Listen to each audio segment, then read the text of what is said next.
Não, e dá-me a impressão, porque eu tenho sempre a necessidade de aprender isto na guitarra, é as músicas Sim. que eu gosto. E Aham. tu vês depois com o I've Got a Feeling e não sei o quê, e Yeah. até algumas músicas depois deles em carreira solo. Sol, yeah. O George Harrison, principalmente, o All Things Must Pass é muito Sim, parecido sim. com o Here, There and Everywhere, se tu fores a Ah, ver. pois não, como não toco guitarra, Não, porque não imagina, sei. como é que é o All Things Must Pass? É Sunrise doesn't last Sunrise all all morning. morning. São os Ah, que mesmos. engraçado, os mesmos acordes. Não Yeah. sabia. E depois Engraçado como é aquele é. sobe de repente, não é? Sim, sim, I sim, love sim. you everywhere. And if she's beside me, I know I Epá, os need gajos eram that muito but bons, mano. não eram muito É- bons, eram os melhores. são os melhores. É que há alturas em Hum. que eu até tipo vir-me para outras bandas, mas há sempre. Eu Uhum. volto sempre aos Aos Beatles. Beatles, é como eu, é Epá, como eu. fogo.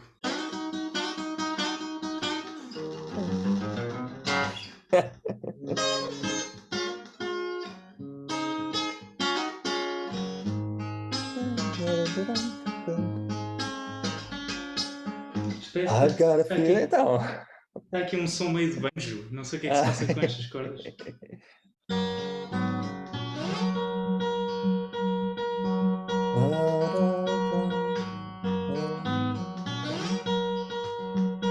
As pessoas já não conseguem sentar-se a ouvir uma coisa, têm que estar sempre a fazer outra coisa ao mesmo tempo, não é? Exatamente.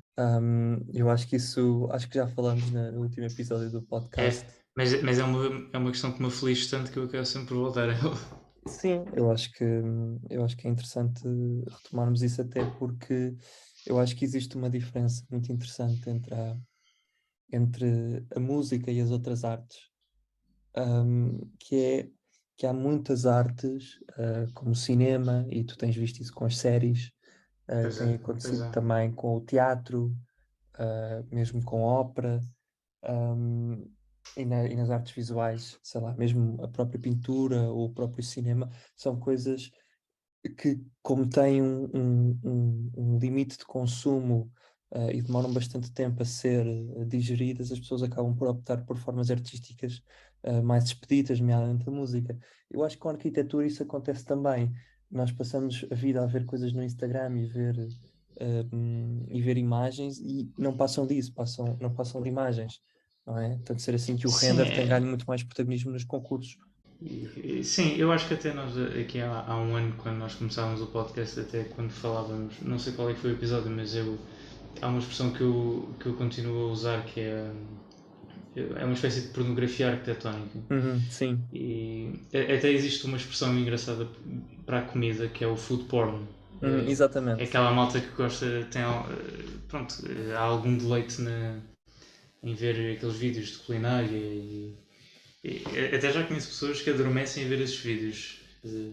É isso e aquele pintor, o Bob Ross, a pintar. As pessoas adoram ver isso para adormecer. Porque tem algo terapêutico, não é? Mas sabes também que o cinema é uma coisa que não tem perdido a sua força em termos de audiência, pelo contrário. Mas é também porque ele congrega as várias artes. Tipo, Sim, tu tens a música, de certa maneira, a cinematografia como uma expressão cinética, não é? Da fotografia. E a pessoa parece que não se cansa de ver, de consumir. Mas por acaso, quando tu falas das séries, é um bocado contraditório porque, apesar das pessoas não terem grande paciência para ficar a ler durante pá, uns 40 minutos um livro, uhum. conseguem estar horas e horas a ver uma A ver uma série, série e aliás não é? passar um dia inteiro a ver uma temporada inteira, Sim. que é o equivalente a ver quatro ou cinco filmes. Pá, pois que é o que eu faço. Que é o que Sim, eu sim. faço. Eu consigo estar o dia todo. Eu tenho que estar sempre a fazer mais alguma coisa enquanto trabalho. E Uhum. normalmente. Sim, Mas tu contas-me que sempre viste filmes e sempre viste coisas, sempre sim, viste séries enquanto fazias arquitetura. E eu acho que isso é muito interessante. Não sei, normalmente o meu processo arquitetónico é sempre um pouco mais. hum, eu sinto-me sempre muito absorvido. Por exemplo, eu no outro dia estava no promontório, e nós estamos a fazer um loteamento em Alcácer do Sal, e eu estava ali a propor um conjunto de ideias para um conjunto de ideias para as casas que íamos fazer, e lembro-me que a determinada altura Não, uma pessoa às vezes está no trabalho e próprio também se cansa, e às vezes até olha para o relógio, etc, são coisas normais. Mas eu lembro-me que enquanto estava a fazer, a proposta para aquela casa, que eu senti-me extremamente, absorvido, por esse processo. Não conseguia olhar para mais ninguém, não conseguia olhar, era só eu e a arquitetura, e olhei para o relógio e já tinham passado 4 horas e eu nem me tinha apercebido. E portanto, eu não sei se conseguiria ver um filme, enquanto faço arquitetura, pelo facto de que quando eu estou genuinamente a fazer arquitetura, estou, absolutamente entregue, a isso, não é? Sim, no meu caso, ou seja, se tu depois me perguntares o que é que aconteceu no filme, eu também não vou saber. Ah, tu também não vais saber. Não, Exato. no meu caso é mesmo uma questão patológica, porque eu tenho. Estou a falar a sério, eu tenho uma espécie de déficit de atenção. Ah, ok. E eu, para me concentrar numa só atividade, eu tenho de ter. Eu tenho de fazer uma seleção. Sim. Ou seja, porque quando eu estou a trabalhar, pode haver muita coisa que me pode distrair. Uhum. Mas se eu tiver de cumprir duas tarefas, neste caso estar a ouvir música ou ouvir um documentário ou um podcast enquanto trabalho, o meu cérebro automaticamente vai selecionar aquilo que tem mais urgência. E isso faz-me trabalhar melhor. Pode Uhum. parecer estranho, mas. E depois também há uma coisa meio parva que é eu ponho filmes, mas eu nunca ponho filmes novos enquanto eu trabalho. Ponho filmes Ah, que eu vês filmes que já. já viste. Sim, sim, imagina, eu já vi Os Condenados de Shawshank pá, aí Hum, umas 300 vezes. sim. Epá, Sabes? que exagero. Ao Goodfellas. Não estou a exagerar. Então, estamos a falar de uma coisa que eu já faço desde Desde bastante novo. pequeno. Pois. Sim, ao Goodfellas. O Goodfellas, a primeira vez que eu vi, eu tinha 9 anos. Foi em Aham. 2006. Eu acho que qualquer dia devia ir fazer um diagnóstico, porque Ah, eu não devo tens ser um nada. bocado Eu acho que, psicopata. antes pelo contrário, eu acho que cada pessoa tem o seu método de trabalhar, e por vezes, o que a nossa sociedade, pelo menos em Portugal, não conheço tão bem as realidades de outros países, mas é que mesmo na arquitetura e mesmo nos ateliês, tu tens muita lógica do 9 às 5, do 9 às 6, não é? Que É um os bocado, é americanos um chamam bocado. 9 to 5, nós aqui em Sim. Portugal, como temos hora de almoço, chamamos os 9 às 6. Mas o que acontece é que, sendo a arquitetura, um processo criativo, por vezes, o tempo não é igual, ou tu acabas por, dar mais tempo a uma determinada tarefa. Por exemplo, há um dia em que tu te sentas a fazer uma planta, ou te Pois. sentas a fazer um render, e isso depois ocupa-te mais ou menos tempo durante o dia, não é? Ou seja, um render pode ocupar 3 É, ou 4, e uma planta pode ocupar 2 ou 3 dias. Aí no final tu fazeres o render, que é um processo tão exigente e que tu estás muito absorvido, tu podes não sentir a vontade ou ter energia para ir fazer tarefas, mais burocráticas, como responder e-mails, etc. E por sim, isso ou penso que, telefonemas. ou telefonemas, ou qualquer outra coisa. É Mas se o verdade. teu método é esse, e sempre resultou, porque eu te conheço há muito tempo, e também te queria dar agora publicamente os parabéns, para quem não sabe, que o Duarte ganhou uma menção honrosa, no concurso do Archiprix, com a tese Uma dele. menção horrorosa. Uma menção horrorosa, como tu, Sim. como tu lhe chamaste. É uma atribuição que tem o meu apelido no nome. É uma menção ao Rosa. Oh, exatamente, oh, não, dessa eu não estava à espera e foi Eu muito vou bom. pensar se cortamos esta ou se deixo Não, ficar. deixa, isto tem imensa Uma piada. menção ao Rosa. Pronto, Uma obrigado, menção Jacinto. honrosa. E eu conheço-te há muitos anos e conheço o teu método de trabalho, e sempre resultou. E as pessoas sempre gostaram e sempre tiveste, grande arquitetura que saiu dele. Portanto, eu acho que quando um dia tu trabalhares num grande ateliê das 9 às 5, vais ter de pedir uma cláusula no contrato que diga, que tens de estar a ver um filme e que ninguém te pode Exato. chatear com isso. 2 Eu, ecrãs, um para trabalhares e outro para veres um filme. eu secretamente, ao longo deste estágio, já consumi bastante conteúdo, digo já. Exato. E sabes que esta questão do tempo, eu não sei, pá, eu não sei se foi. Eu não sei bem onde é que eu ouvi isto, mas esta questão do tempo para os arquitetos é uma coisa curiosa, porque dá a impressão que os arquitetos têm menos tempo para efetivamente trabalhar quando estão no ateliê. Porque no ateliê o arquiteto trabalha sobretudo à base de responder e-mails, telefonemas, fazer contacto, fazer compatibilização de projeto. E acho que foi até na formação que eu fiz. Diziam que, por exemplo, o Corbusier só tinha tempo para trabalhar com dia de férias. Ou seja, Eu para quando ia no estar, cruzeiro atravessar o Atlântico. para estar ali imerso nas suas ideias, nos seus projetos. E é curioso. E Uhum, eu também tenho a impressão que no dia em que nós formos autónomos vai ser muito assim, porque gerir um ateliê uhum. às vezes parece que é uma tarefa extra. Ou que fazer arquitetura é quase uma espécie de bónus, não é? Quase um Sim, luxo. sim, eu receio até que isso depois, todo esse stress que é gerir um ateliê Uhum, e todas essas burocracias que nós temos de aceitar que existem, pronto, depois se ponham retirem algum encanto à nossa prática. uhum, Tu até podes ficar ultra racional, estás a ver? Mas uhum. em última instância, isso é que é o problema, não é? Sim. Porque nem muito ao mar, nem muito à terra. Se a pessoa depois começa a fazer coisas muito secas só para obedecer eh, Aos estes, clientes ou quem seja. exato, estes critérios que às vezes depois são tão priorizados que são negligenciadas Sim, sim. outros tópicos que são importantes, esta questão Sim, territorial e da significância do espaço e da arquitetura. sim, no fundo aquilo para o qual nós fomos preparados e para o qual temos vocação, não é? Ou seja, ninguém gosta de responder a e-mails, nem ninguém gosta de ter de lidar às vezes com clientes ou mesmo gerir equipas, são todas coisas difíceis.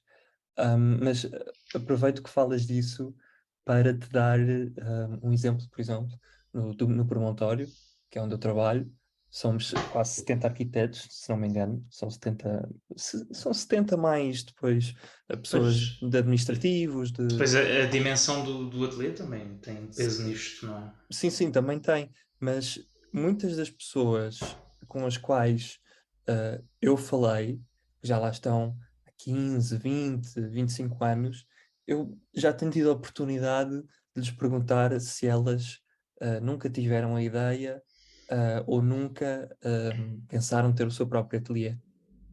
E muitas Uhum. delas respondem-me que já tiveram essa ideia, mas que às vezes o conforto que lhes traz um ateliê grande e trabalhar para outros arquitetos também lhes permite poderem escapar a todas essas coisas complicadas que é a gestão diária do ateliê. Ou seja, em vez de gerirem o ateliê inteiro, gerem só uma equipa e concentram-se só no cliente ou só numa obra, etc. E isso permite, obviamente, que eles, ao contrário dos sócios, se consigam concentrar na arquitetura e ter uma participação mais cotidiana em relação ao projeto que estão a fazer. Agora, um, também é aos sócios que cabe, no fim de contas, a decisão e, em última instância, também são eles que decidem ou que tomam as decisões importantes em relação ao tipo de arquitetura que é feita no ateliê, à filosofia do ateliê, à forma como ele é organizado. Eu acho que isso Claro. também traz coisas boas, não é? Traz coisas boas, sim. Em última análise, aqui a questão vai ser sempre uma questão individual, não é? Uhum, Que eu tenho um colega lá no sítio onde eu trabalho, uhum, porque aquilo é um consórcio entre três ateliês e um deles, eh, que é do ateliê mais jovem, ele faz uma pergunta engraçada que é já pensaste em que tipo de arquiteto é que tu vais ser? Então, mas que tipologias de arquiteto é que existem afinal? Quer sim. dizer, então se queres ser um star architect, se queres ser um arquiteto explorado, eu tenho pensado muito sobre isso, Uhum. porque o ideal, obviamente. Estás num momento provavelmente como eu, num momento da vida que é no pós-faculdade e durante o estágio, percebermos qual é o rumo que queremos seguir, porque é agora que se tomam essas decisões, não É, é? obviamente ou seja, eu não sou irrealista ao ponto de pensar que é logo a seguir ao estágio que eu vou ser Não, aquilo mas é agora que que eu começas a imagino. pensar nisso. Mas é agora que eu começo a criar as bases e a traçar um plano, não é? exato. Depois de teres tomado a decisão de ser arquiteto, que foi a decisão de quando entraste na faculdade, que já foi uma decisão importante, E agora mesmo assim coloca-se. uma decisão frágil, não é? Porque nós podemos sempre. Sim, podemos Mas voltar essa atrás. decisão sempre sob pena de não dar certo. Claro, claro. Mas E isso não deu para também, muita gente. e não deu para muita gente. Mas agora coloca-se a pergunta de, já que és arquiteto, e agora que já Exato. sabes que vais ser arquiteto, agora a pergunta é que tipo de arquiteto vais ser? Sim. E eu tenho-me E é uma confrontado pergunta com essa curiosa. pergunta também. É, claro que é. É. E é Que tipo importante, de não é? arquiteto é que gostarias de ser? Estás a plagiar a pergunta do. Não, estou neste momento estou. A não ser que tenhas uma resposta. Não, eu não tenho uma resposta, digamos, cabal para isso, mas quando eu penso nessa pergunta, eu penso também. Isso obriga-me a pensar como é que eu acho que o mundo vai ser daqui a 20, 30 anos. Uhum, E eu acho que nós, no fundo, caminhamos para uma sociedade cada vez mais coletivista. Apesar de hoje em dia nós criticarmos muito o individualismo, o ultra-individualismo da sociedade capitalista, etc. Mas eu imagino-me um bocadinho. Primeiro, eu imagino uma coisa e tenho esperança noutra. Eu imagino daqui a 20, 30 anos não vamos estar assim tão diferentes. uhum. Mas acho que vamos priorizar mais estas relações de coworking, etc. E eu começo a fantasiar um bocadinho, pronto, uma maneira de trabalhar um bocadinho à base dessa. Colaborativa. Sim, sim, Uhum. imagina. Menos individualista, menos de star architect. Eu até imagino um bocadinho um híbrido, ou seja, uma realidade em que nós podemos ter uma afirmação individual, mas todos cooperando. Acho que até imagina um ateliê que era uma cooperativa Uhum. e depois cada um lá dentro podia ser de maneira flexível, podia agrupar-se com outras pessoas, mas às vezes poder estar sozinho, mas Ok. todos eles, todas as pessoas, todas as entidades individuais sustentavam ali aquele espaço, percebes? Sim, percebo. E de vez em quando podia ser útil unirem esforços e realmente criar um projeto em equipa.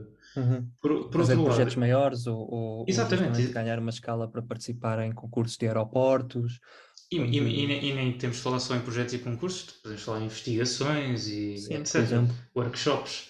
Uhum. É um bocadinho isso que eu queria fazer. Por outro lado, eu também tenho esperança no tal quinto império que o Agostinho da Silva falava, aquele onde nós não temos de nos preocupar com o dinheiro, fazemos as coisas que nós queremos porque realmente gostamos e porque nos queremos cumprir. Não acho que isso vai acontecer sequer enquanto nós estivermos vivos, Uhum. mas Sim, senhor, não mata. Eu acho que são os sonhos que nos levam, ou que pelo menos apontam numa direção.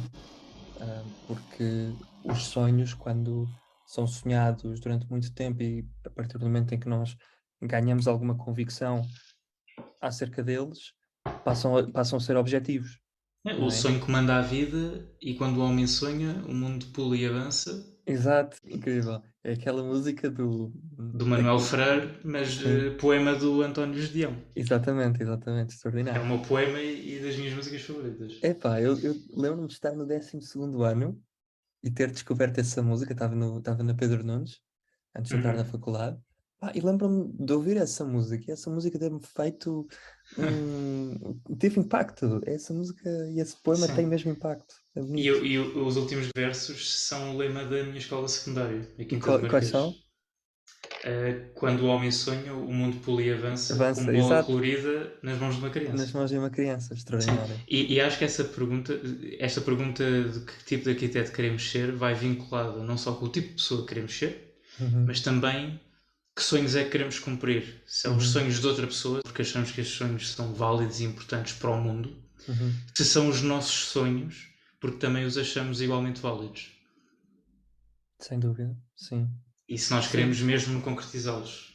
sim, eu acho que eu tenho a ideia de que pelo menos tanto eu como tu adoramos arquitetura e provavelmente vamos ser definidos, não sei, talvez, quem sabe se venhamos a ser definidos por outra coisa, mas eu acho que vamos ser definidos pela nossa profissão e pela nossa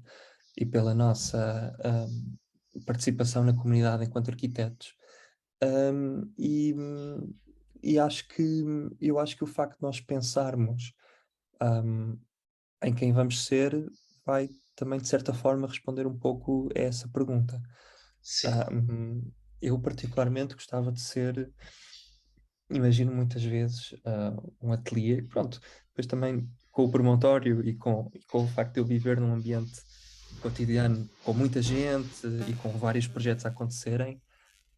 Às vezes também me imagino num ateliê grande, com muita gente, com várias experiências, com muita coisa a acontecer, que é altamente estimulante. Eu tenho dado, particularmente nos últimos tempos, algum foco na tentativa de sistematizar um método de arquitetura.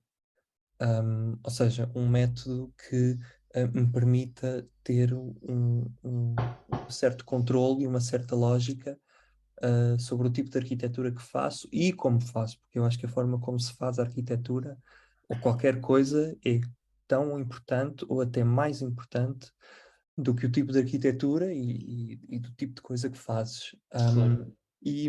Eu acho que, por exemplo, hum, na relação com a tecnologia, não é? Eu acho que a arquitetura tem estado nas últimas décadas uh, pouco relacionada com a tecnologia, não é? Ou pelo menos na tecnologia enquanto um método de trabalho. Existem incorporações de novos materiais, existem incorporações de formas estruturais inovadoras, mas eu Sim, acho que no método de fazer arquitetura nós não temos explorado, pelo menos a ainda uma escala pois. alargada, a questão da tecnologia. Sim, é verdade. Ahm, O BIM talvez tenha sido aquele que mais tem sim, aproximado, exatamente. não é? Exatamente. E também algumas. Curiosamente, há uma tecnologia que a Pixar usa Uhum. de. Não é, aquilo é uma espécie de captação de um modelo 3D a partir de uma escultura Sim, que é próximo daquilo que o Frank Gehry faz. uhum, E exato. ele também usa softwares de construção de aviões, Sim, etc. era o famoso CATIA, que ele usou nos anos 90. O CATIA era utilizado justamente pela NASA, não Pois, é? pois, imagina. É que Exato. é tal a complexidade daquilo, não é? Sim, sim, sim, que E só é podia ser interessante. visualizado dessa forma. Eu também eu concordo com o que tu estás a dizer e isso até me faz lembrar. Não lembro exatamente quem disse isto, se calhar até foi eu que pensei, tão inteligente que eu sou, mas não, mas penso que uma vez perguntaram a um arquiteto qual é que é o tipo de arquitetura portuguesa, o que é que define a arquitetura portuguesa. E Sim, a resposta foi uma delícia. Foi, não há um tipo de arquitetura portuguesa, mas há uma maneira uma de fazer maneira de fazer, arquitetura. sem dúvida. Sim. E, e até um exemplo que eu tenho estudado nos últimos anos, porque é mesmo. É uma coisa que me fascina profundamente. É a tipologia das cartuchas. Sim, Porque a cartucha não é. que é um exemplo de Não te, coabitação até, não é? é um exemplo de coabitação, como os mosteiros são, no Uhum. geral, mas a cartucha, em particular, é um modelo que não é um modelo, aliás, traduz uma maneira de fazer arquitetura e que expressa até uma dualidade entre o que se pode chamar uma idiosincrasia ou uma espécie de tipologia fixa Uhum. que depois tem de casar com o território e aí há uma parte do edifício que se adapta a toda a complexidade do terreno, etc. Sim. A primeira chama-se a Casa Alta, que é o claustro onde coabitam os monges, Uhum. que é aqueles que têm de estar em silêncio, e a Casa Baixa, que é onde está a igreja e onde se faz a ação social. Pá, e eu acho que isso diz muito sobre a arquitetura portuguesa, parecendo que não. Portanto, tu achas que a nossa arquitetura habitacional, eventualmente, deriva Também, um pouco desse conceito de teres o.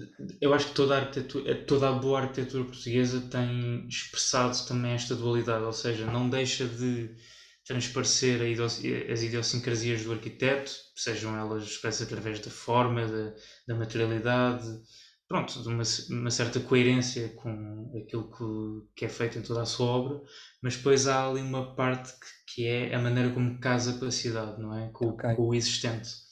A boa arquitetura portuguesa tem sido assim. Ou seja, tem uma relação forte com o território, é isso? Sim, sim, mesmo que não seja o ponto de partida, percebes? Uhum. Mas também não é, nem sempre chega a haver uma escala que permita isso, não é? Que permita expressar, evidentemente, visualmente essa dualidade. Às vezes, ultimamente e provavelmente no futuro, a arquitetura mais importante será aquela que funciona quase como uma prótese que liga os espaços vacantes da cidade e que concilia partes da cidade que ainda não são resolvidas, mas não são resolvidas através de um edifício propriamente dito, não é? Mas de uma É, intervenção. é de uma intervenção de Uhum. um dispositivo que liga do ponto A ao ponto B, ou que casa, ou que coza partes do território que estão ou degradadas, ou obsoletas, ou que nunca foram resolvidas. Sim, no fundo são aquelas intervenções cirúrgicas, não é? Exatamente, exatamente. É Como precisamente isso. É precisamente isso. eu lembro-me sempre daquele edifício dos Lacaton e Vassal, de que gosto particularmente, é, Esse é um belo exemplo. sim, sim, daquilo que estás a dizer, esses parecem muito bons. Tu tens, por exemplo, aquele bloco de habitação que foi feito em 2000 e, não me lembro, 2012 ou 2013, que era, tu tinhas todo um edifício daqueles dos subúrbios, não é? Acho que era em Paris, não, era em Bordeaux, não me lembro. E o que eles fizeram foi tirar a fachada toda, não é? E expandiram o edifício através de janelas, através de varandas, etc. Portanto, foi, no Exato. fundo, uma intervenção no edifício que mudou completamente a relação do edifício com a cidade. Exatamente, e eu até quando falo sobre isto, eu até penso naquela intervenção que o arquiteto João Favila Menezes fez, que ligam o Martim Moniz ao castelo, aquelas Uhum. casas rolantes, que Sim, eu penso que já terão sido inauguradas. É que para um aluno de arquitetura, por exemplo, que acabou de iniciar o curso, pode não parecer muito, mas eu acho que esse tipo de coisas são super significativas. sim. Alteram completamente a dinâmica do transeunte com a cidade. Sim, não são aquele tipo de. Ou seja, eu acho Não que é uma arquitetura afirmativa, não é? Mas não é é. uma arquitetura afirmativa e, em última instância, não é uma arquitetura instagramável. Pois Não não, é? Não é por que. acaso neste caso até foi, mas não Ok, é. por acaso, por acaso. Sim, sim, mas não deixa de ser muito relevante. Claro. Sim, que a intervenção anónima, em última instância, não é anónima, mas é obviamente longe da ribalta, por vezes é até a mais, é que tem mais impacto, não Claro, é? claro. Mesmo que não Um, seja aquela que brilha mais exatamente, visualmente, é aquela que é mais consequente, não é? Acho que essa exatamente. é a palavra.